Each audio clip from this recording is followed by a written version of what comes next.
शुभ बिहानी सबैजनालाई। हजुरहरूलाई एउटा कुरा सुनाउन मन लाग्यो कि मैले नि बाहिरबाटै सुनेको हो। त्यो कुरा चाहिँ एकदम मनमा छोयो कि मलाई।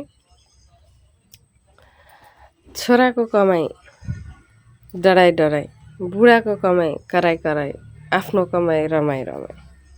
यो सुन्दा नि यति आनन्द लाग्यो हेर्नु साथीहरू। अनि काम भन्ने कुरा सानो ठुलो नहुँदो रहेछ कि।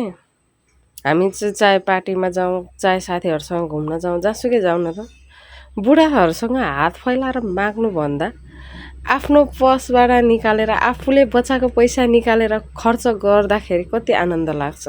हामी कोही माथि बोझ छैनौँ नि। हामीलाई कसैले हामीलाई यो गर त्यो गर, यो खा त्यो खा, यो लगा त्यो नलगा भन्ने त छैन नि त। आफ्नो कमाइ भएपछि आफूले लाउन सकियो के, आफू हिँड्न सकियो के। मलाई त एकदम राम्रो लाग्यो साथीहरू है। हजुरहरूलाई चाहिँ कस्तो लाग्यो? आफ्नो खुट्टामा उभिँदा कस्तो हुँदो रहेछ? आफ्नो सानो कमाइले नि कति फरक पार्दो रहेछ भन्ने कुरा प्लिज सुनेर कमेन्ट गरिदिनु होला।